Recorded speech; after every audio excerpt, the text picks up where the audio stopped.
سر ایک کوشچن تھا. میں ڈاکٹر سید محسن نقوی صاحب کی کتاب پڑھ رہا تھا، فہم اسلام کے جدید خطوط، اس کا نیا ایڈیشن آیا تھا. اس میں جو ان کا تھیسز میں پڑھ رہا تھا سر، وہ یہ کہہ رہے تھے کہ اسلام کی جو جس پہ آپ بھی سیریز کر رہے ہیں، فہم صحابہ اور تابعین تک، جو 150 سال تک جو پہلا اسلام میں ہے، وہ کہہ رہے تھے کہ اس وقت جو قرآن فہمی کا جو استنباط کا جو طریقہ تھا نا، وہ بالکل اس کو کتاب ہدایت کی طرح لیا جاتا تھا، اور اس سے جو ہے کتاب ہدایت کی طرح اس کو سمجھا جاتا تھا. لیکن جو ہم اس کو لیگل کوڈز اور تعزیرات اور اس سے سزائیں، اور جب فقہ ڈیولپ ہونا شروع ہوا، تو ہم اس کے جو اس کا مقصد تھا نا، جس طرح حضرت بلال کو سمجھ آتا تھا یا حضرت سلمان کو سمجھ آتا تھا، اس سے ہم دور ہو کے کچھ لغت کی بحثوں میں پڑ گئے، اور کچھ ہم لیگل بحثوں میں پڑ گئے. اور کیا اور وہ یہ کہتے ہیں کہ اس لیے ضروری ہے ہمیں کہ ہم اسی دور کے اسی طریقے کے اوپر قرآن کو ہدایت کی کتاب کے طور پہ دوبارہ پڑھنا شروع کریں.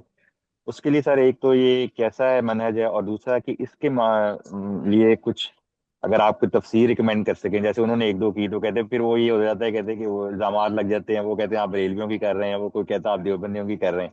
تو وہ کہہ رہے تھے کہ کچھ ہیں تفاسیر جو اسی منہج کے مطابق لکھی گئی ہیں، جس میں لغت کی اور فقہ کی بحثیں کم ہیں. تو یہ، اور ایک سر لاسٹ ایک سجیشن یا ایک ریکویسٹ کرنی تھی کہ ہر سیشن کے اینڈ پہ اگر آپ کو ایک کتاب ریکمینڈ کر دیا کریں اپنی پسند کی، کوئی جدید یا قدیم میں سے، جس کو ہم پڑھ سکیں اور اس سے فائدہ اٹھا.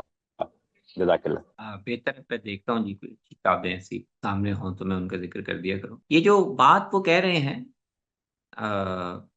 ڈاکٹر محسن نقوی صاحب، وہ دوسرے لوگ بھی کہتے ہیں وہ بنیادی طور پر تو ٹھیک ہے. میرا بھی نقطہ نظر یہ ہے کہ قرآن مجید بنیادی طور پر قانون کی، یعنی اس طرح سے قانون کی کتاب نہیں ہے. اس میں شریعت کی کچھ پابندیاں، جو متعین پابندیاں ہیں، وہ بالکل بیان ہوئی ہیں، لیکن ان کے پیچھے بھی اخلاقی اصول ہی نمایاں ہیں. اور ان اخلاقی اصولوں کو مد نظر رکھتے ہوئے، ان احکام کی علتوں کو مد نظر رکھتے ہوئے ہی ان ہدایات کو عمل میں لانا یہ مقصود ہے. تو یہ کہنا کہ تو صحیح نہیں کہ قرآن میں بالکل قانونی نوعیت کی پابندیاں بالکل نہیں ہیں.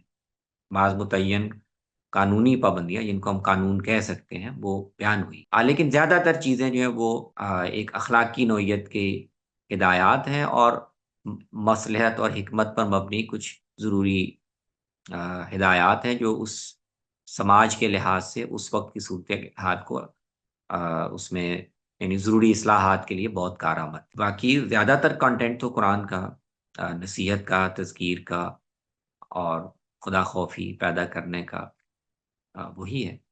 تو اس کو زبردستی ہم ایک قانون کی کتاب میں تبدیل کریں، یا اس سے جیسے ہر چیز کے معاملے میں قانونی ہدایات اخذ کرنے کی کوشش کریں، یا اس کو ایک لیگل کوڈ بنانے کی کوشش کریں، تو یہ ظاہر ہے اس سے زیادتی ہے اس کتاب کے ساتھ. اس بنیادی بات سے اس حد تک تو مجھے اتفاق. باقی اب یہ کہ اس کو پھر یعنی اس کو سمجھا کیسے جائے، اور پھر اس کو ہم آج کے ساتھ ریلیٹ کیسے کریں، وہ یہ ظاہر ہے پھر ذرا تفصیلی مباحث ہیں، اور اس میں کئی پیچیدگیاں بھی پیدا ہوتی ہیں، سوالات بھی پیدا ہوتے ہیں، لیکن اصول میں مجھے اتفاق ہے.